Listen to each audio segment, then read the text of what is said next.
My name is Brian Page. I'm an attorney, first and foremost, but I'm also the Chief Legal Officer of Trust Guss Injury Lawyers.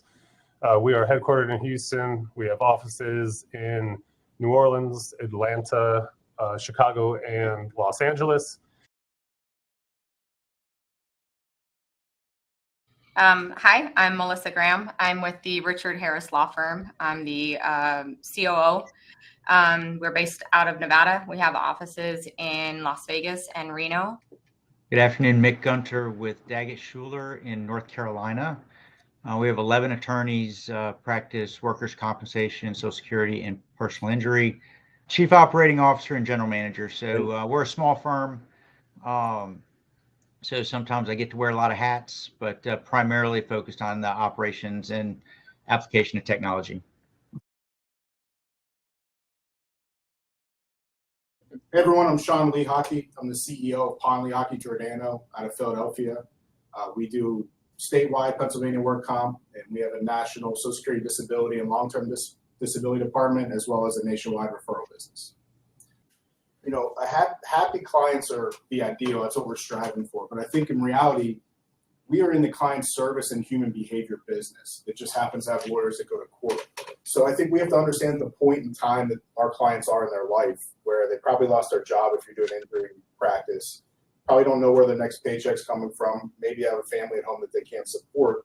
So they're in a state of panic and anxiety, and poor communication and poor customer service leads to letting that anxiety kind of take over their life and their interaction with the firm. So I think what we're trying to accomplish is maybe not necessarily a happy client during the journey, but an informed client, a client that feels they have the right advocate they can trust, that puts their mind at ease, at least for a little bit of time, that knows that their advocate or the firm fighting for them has got their back, keeping them informed, has laid out a diagnosis and a prognosis from a legal sense of where the case is going, what we're fighting for, and having them buy into that mission, and then have some peace along the way. It speaks to kind of the efforts in communicating with your clients. I think oftentimes we think it's just client communication, but it's really the engagement and the building of trust. And, I think we talk a lot about proactive communication, but is it also productive communication? Is it making sure that they're staying informed? So I think we tend to think that it's just about conversation, but it's about building the relationship and gaining trust and engaging with the client in a meaningful way, not just relaying facts or information. Client intelligence part, because I think that one of the things that I observed moving into sort of the PI and worker comp thing is two things Shawn brought up. One is people are having a bad time. And when people are in that bad spot in their life,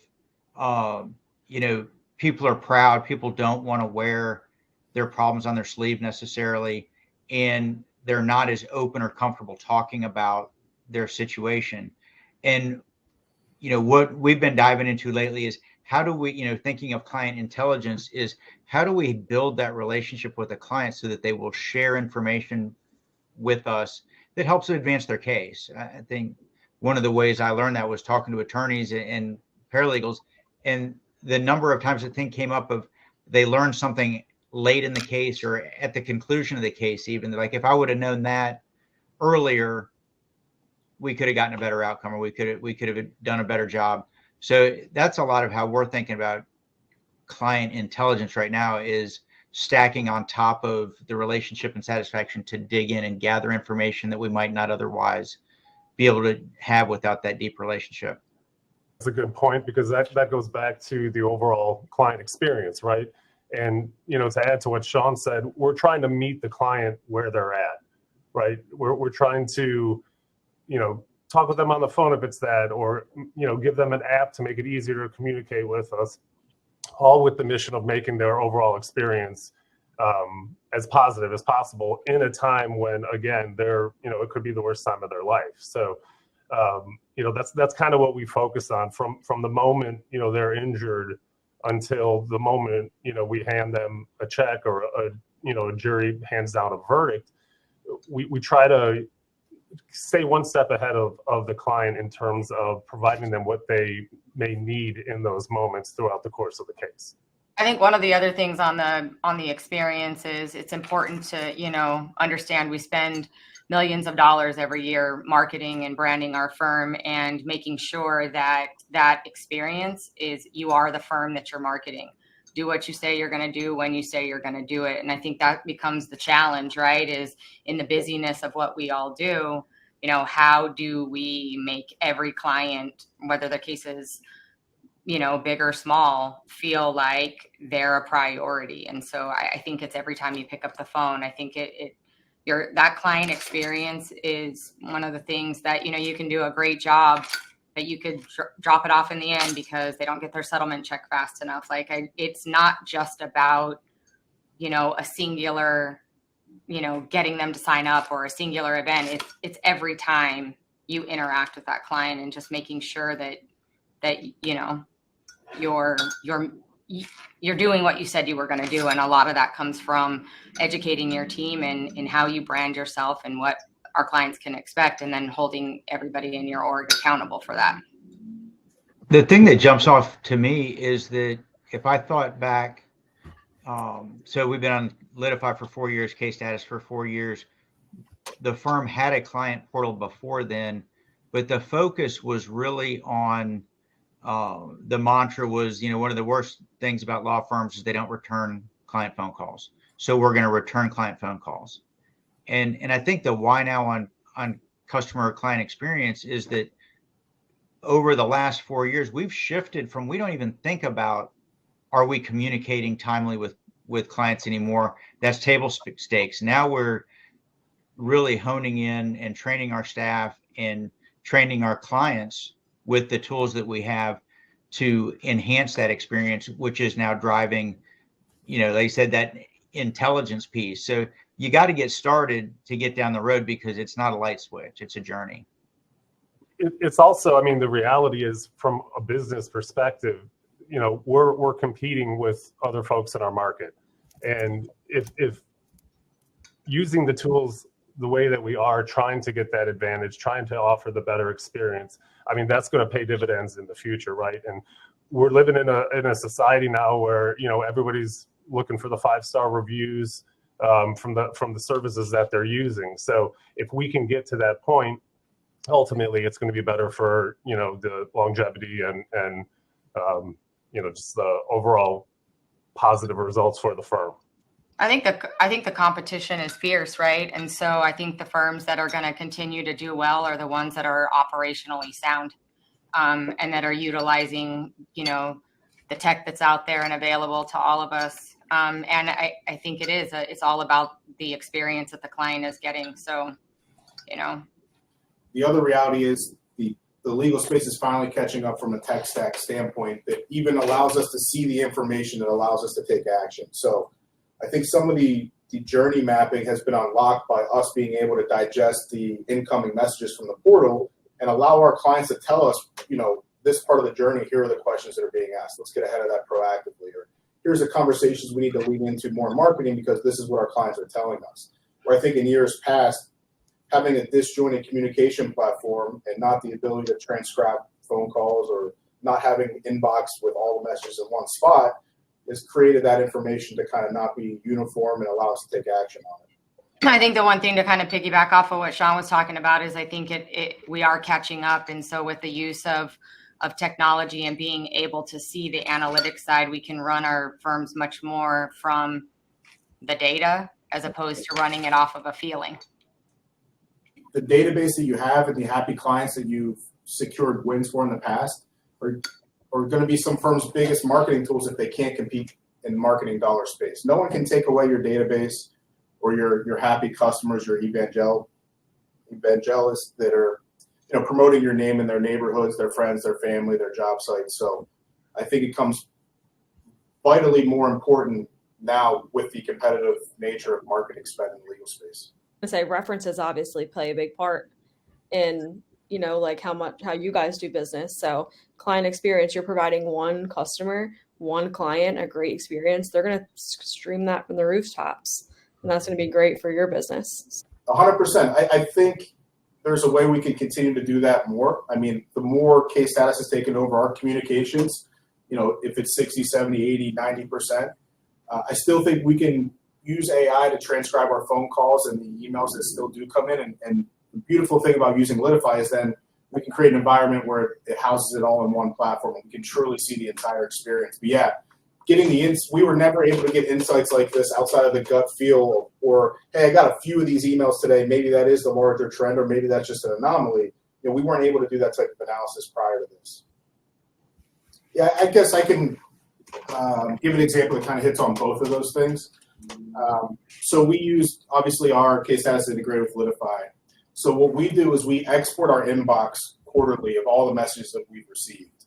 And one of the insights that we've got out of doing that, we ran every message through an AI model that basically categorized the type of message and the urgency that was coming on those messages. And what we found is 40% of all client portal messages were either, I have a hearing tomorrow, what should I expect? I have a hearing today, I need the link, or I had a hearing yesterday, or you guys had a hearing on my behalf, what happened? So we were able to dive into that to say, well, 40% of the communication is a client isn't aware of an event that's happening or about to happen. So we should get ahead of it a week prior and send out some proactive marketing materials, explain what's going to happen at the hearing, because clearly the clients are interested in this. So that kind of uses the insights we got from the message and the AI model that goes behind it. We're using the firm insights to be able to look and see as it changes stages, what is the feedback that we're getting? So is there a particular stage that we're getting, lower scores than in other stages? And then it also gives us insight into, if you have an unhappy client, being able to rectify it before you're subbed out on a case. And so I think it's real time, from an admin perspective, the ability to say, hey, if there's a problem, we can address it right away. So I think there's a lot of tools just within the insights that you can use to help internally manage issues. Integrations coming out from Case Status Next for priority and category messages is one of the most important use cases of AI that we can have. During the pandemic, it was a good time for us to step back and realize, what is happening in our operations, who's doing what. I shared with you guys at a conference that we took a stopwatch and went around and timed the amount of time our paralegals were actually on the phone doing customer service jobs. So one of the things that we try to think about is the person I'm paying to do a 40-an-hour job doing a $40 an hour task? Or are they doing a $20 an hour task or a $10 an hour task? So the ability for us to use AI to bifurcate our incoming messages into high priority, high skill set needed, low priority, confirming a message or an email that we've sent or a document that they sent, or something in between, allows us to have different level skill sets in our customer service funnel and really try to focus on our high-end, highly trained paralegals doing highly trained legal work and legal communication. So I think that use of AI, that I think the next sprint release from Case Status is going to have that integration directly into Litify is going to be huge. Yeah, without getting into, the technical part of it, I couldn't actually speak to with all the security and everything that's in place, but they're both programs are above the basis of what is needed. They understand they're operating in the legal space. So they, go the extra mile to make sure that stuff is in place. And, when you're using, some of the feedback you get, like the client sentiment through Case Status, that's a closed system. It's only looking at the communication that has gone back and forth between your office and the client themselves. So there's no real concern that that's running off, to some website to get mixed up with a bunch of other data and then sent back to you. It's all a very closed system, and so we really don't have much of a concern after the initial onboarding and explanation to our tech department that they're meeting all the benchmarks that are needed. Yeah, and I think that what Brian just said is key.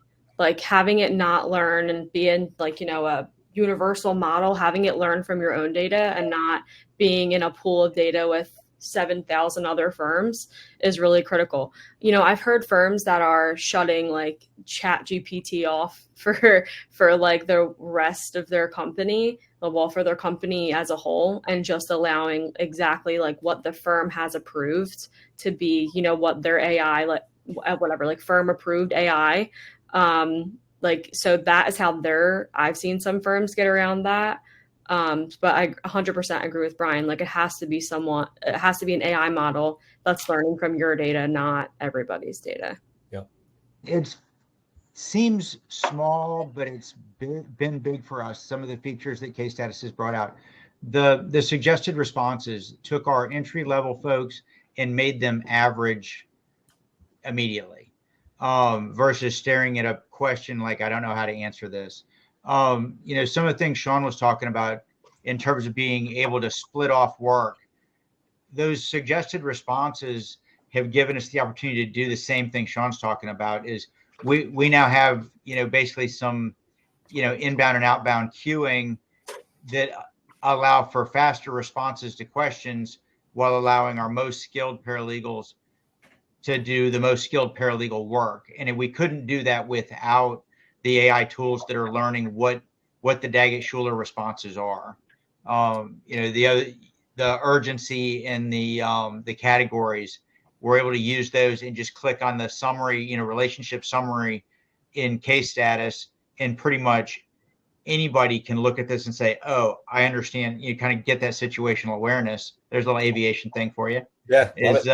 You kind of getting a very quick situational awareness of what's going on with the client. How do I get in their shoes real quick and know how to respond? So we all know we have clients that whoever they're dealing with is not the right person. They want somebody up the chain to talk to. So those situations still happen with me from, operations on day to day if somebody else isn't, available at that time. And so with the case summary, it gives me a heads up as to basically what I'm walking into. The tone of the feedback that I'm getting is going to kind of, give me just a little bit of time to know what I may be facing when I do make that phone call to try to smooth out a rough situation with a client. One other thing I would add, going back to, personnel and, bringing entry level people up to average, it also works on the other end. You get these NPS scores back and you can look at them and say, okay, why are we getting these bad scores? Is it a particular person? Is there training that needs to be done for the main contact of the firm, the case manager that's on that? And if it's consistent with it, then you may, it gives you a little heads up that you may have a bigger problem than just, somebody that's not good at responding. It may be somebody that's just in the wrong seat at the firm. Yeah, it's absolutely. I mean, it's a great way to fix internal issues, right? There's tools out there that you guys have already talked about that, firms are using within Case Status to, look at the tone and stuff. But it is like, hey, just like Brian said, like, is it a particular team? And then is it a training issue? Is it a compliance issue? And being able to kind of just internally manage systems and processes, right? Because you can only expect what you inspect. The way we tracked client satisfaction, and I think a lot of firms did it this way, was at the end when it's too late, right? You get a bad feedback after, well, it took too long, or, my case manager wasn't responsive, or I never heard from my attorney, or whatever it may be, but it's after you can fix that problem. The good part about Case Status is when you move from phases of the case that you design, it gives the client an opportunity to submit an NPS score, the Net Promoter Score, and it allows you to get out ahead of potential issues in terms of where the client is at. And again, this heads back towards the client intelligence, like how are they feeling moving through the different phases of the case. And so, if you're not getting a 10 or a 9 and 8 comes in, that gives you an opportunity to just make a phone call and say, what is there something else that we could be doing that would make you happier? And a lot of times folks are like, well, no, I mean, I thought an 8 was a decent score, but it gives you that opportunity to have that interaction with the client to just further strengthen, the relationship that you have with them. The other way we've done it in the past is try to guess the appropriate times in the case to send a survey out and hope people respond to it. Where I think now, we get more insight on when a client's journey is actually at its peak or where it's at its trough, and we can lean into the high times. And I think, it goes in the financial question a little bit. We were able to grow our Google reviews by thousands just by having automations in Litify that said every 9 or 10 we get, please send them a link for a Google review. And then as Brian was talking about the troughs, or when we're getting lower scores, we can get ahead of that and try to change them, and then see, well, during the next phase change, did I actually have an impact on that client? Did I change their perception? So that the change over time has also been an important factor for us to gauge how effective is our communication skills. Should we try something different? Should we A/B test different messages for different clients that are in the same journey? But it's been really effective for us.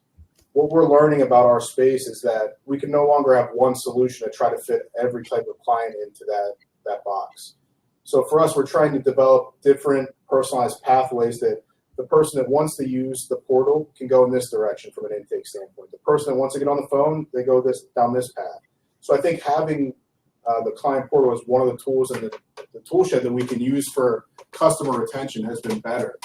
But I think giving a personalized experience and then trying to predict, model our incoming clients and say, this is the profile of the person that wants to use a portal. This is the one that wants to get on the phone based on their age, demographic information, job history, things like that. At the end of the day, the most important thing we can do is retain more cases out of the leads that we're getting in. So trying to find what is the most effective way there has been the advantage or challenge, I guess.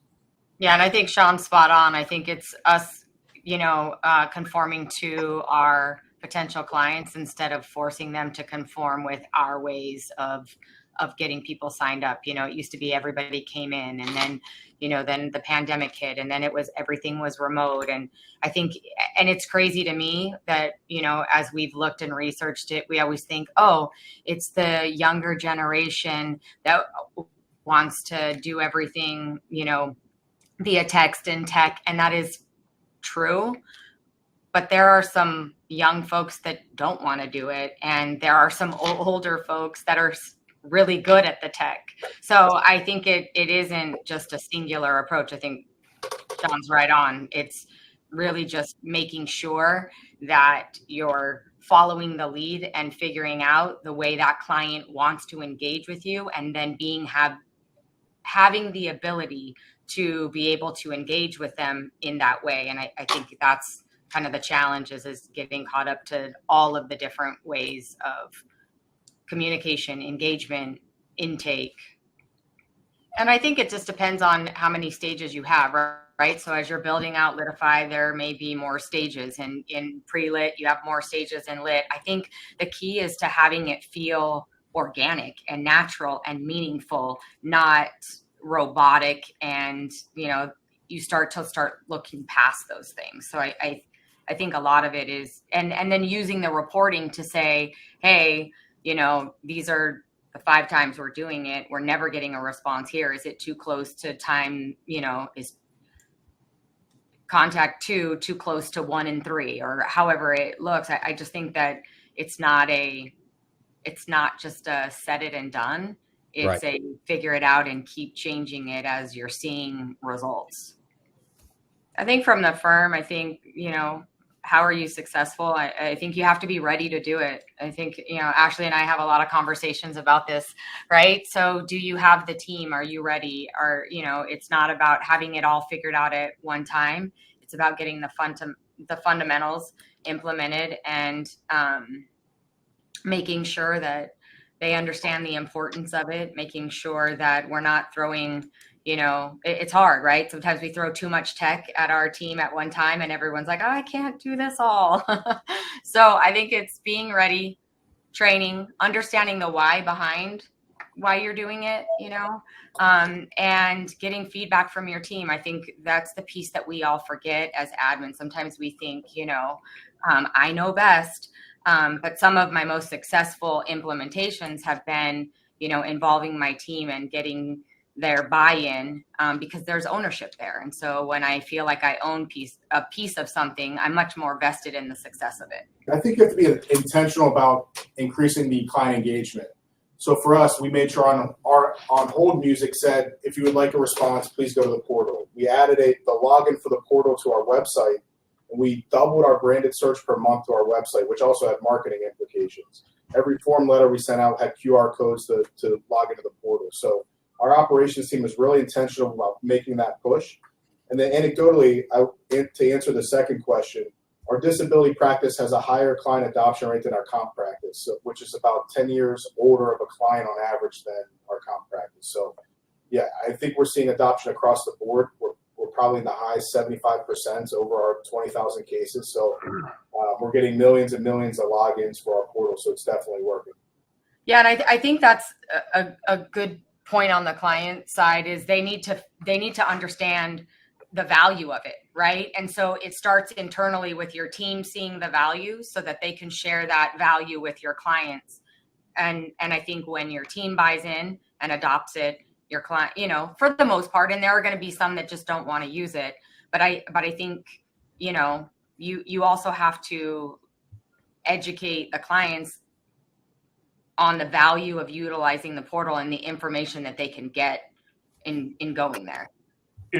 You get less inbound calls because there's other features in it than outside of just the text. You know, you can set reminders inside case status to send an automatic reminder about an appointment, or you know, you provide information or videos within the app itself. So when they come in and say, okay, your case is now moved into the negotiation phase, and they say, I'm going to give them a call and ask them what's going to go on, and then it's like, no, there's a canned video in there of you talking directly to your clients, letting them know what to expect, time frames, hurdles that may be needed to jump over in that phase. So as opposed to them just instinctively saying, well, I need to know more about this, they're given their own opportunity to learn. And if that's not adequate enough, they'll maybe make that call. But we've seen our calls go down. We've seen calls go down as well. And we had a portal before case status. So internal adoption, it was kind of a must have, but we created some storms over the time in terms of, we tried something where if we hadn't communicated with the client over a certain period of time, we used some automation to send messages out, and that was generating phone calls. And it generated, we got overwhelmed.